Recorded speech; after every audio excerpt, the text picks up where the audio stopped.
નમસ્કાર દર્શક મિત્રો, આપ જોઈ રહ્યા છો i7 ન્યૂઝ ગુજરાતી। તો જોઈએ આજના મહત્વના સમાચાર। દાહોદથી અમારા bureau chief Kalubhai Damor, cameraman Sinsing Baria સાથે। ઝાલોદ તાલુકાના ચાકલિયા બોરસદ ગામે નિવૃત્ત ડીવાયજીના પત્ની સ્વ કલાવતીબેનના પ્રથમ વાર્ષિક પુણ્યતિથિ નિમિત્તે તિથિ ભોજન કરવામાં આવ્યું। મળતી માહિતી મુજબ ઝાલોદ તાલુકાના ચાકલિયા બોરસદ ગામના શ્રી ભાવસિંહભાઈ વાઘેલાના ધર્મપત્ની કલાવતીબેન વાઘેલાની તારીખ 13-2-2024 રોજ 1 વર્ષ સદગતિ થયા અને 1 વર્ષ પૂર્ણ થતા તેમના કુટુંબ પરિવાર સાથે પ્રાથમિક શાળા બોરસદ વર્ગના બાળકોને તિથિ ભોજન આપી અને શાળાના બાળકો માટે વાજિંત્રની ભેટ આપી હતી અને શાળાના આચાર્ય અને શિક્ષક સ્ટાફ દ્વારા સ્વર્ગ કલાવતી વાઘેલાની યાદીમાં આજરોજ વૃક્ષોનું નિર્માણ કરવામાં આવ્યું હતું અને તેમના આત્માને પ્રકૃતિ પોતાના ખોળામાં રાખે તેવી સર્વે ઉપસ્થિત બાળકો અને લોકોએ પ્રાર્થના કરવામાં આવી હતી। Bureau report i7 news Gujarati. Harmesh સત્યની સાથે।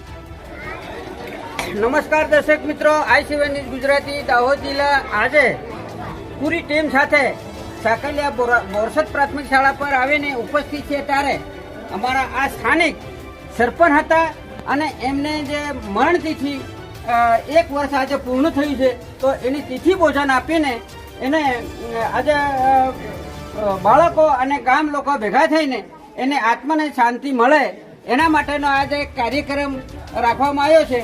તો હું આમના વડીલ છે અને એમના ઘરથી બી છે તો એમના સાહેબને હું પૂછવા માંગુ કે સાહેબ આ શું આ કાર્યક્રમમાં શું શું આપને યોગદાન આપ્યું છે એ વિશે આપને બોલશે। સાહેબ આપનું નામ? મારું નામ છે ભાવસિંહ દીતાભાઈ વાઘેલા। એમ તો હું રિટાયર્ડ પોલીસ ઓફિસર છું, ડીઆઈજી છું, પણ 1 વર્ષ પહેલાં મારા ધર્મપત્ની કલાવતીબેન ભાવસિંહ વાઘેલા આજે 1 વર્ષ થયું એમને મરણ તિથિ છે એટલે આજે એમની પુણ્યતિથિ નિમિત્તે શાળાના બાળકો 200-250 જેટલા છોકરા ભણે છે 1 થી 8 સુધીના અને ગામના લોકોને અહીં બોલાવીને તિથિ ભોજન આ સ્કૂલની અંદર રાખવામાં આવ્યું છે અને ગામના માણસોએ, બહેનોએ અને શિક્ષક ભાઈઓએ આ મારી ધર્મપત્ની કલાવતીબેન વાઘેલાને શ્રદ્ધાંજલિ અને પુષ્પ અર્પણ કરી શ્રદ્ધાંજલિ આપવામાં કરી।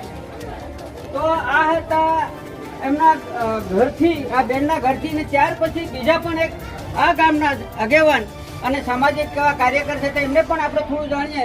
તો આપ સાહેબનું નામ? મારું નામ ડૉક્ટર સતીશ નાયક છે।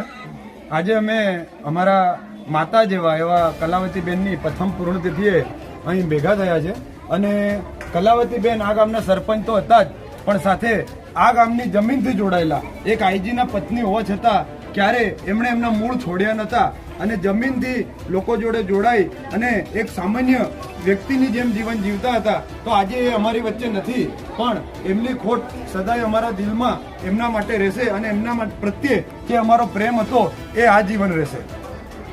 તો આ હતા જે ચાકલિયા બોરસદ ગામના મૂળ જગ્યાએ આવીને આ i7 ની ગુજરાતીને જે હાઇલાઇટ કરવામાં આવ્યા તેમાં બાળકોને આજે તિથિ ભોજન પણ કરવામાં આવ્યું છે।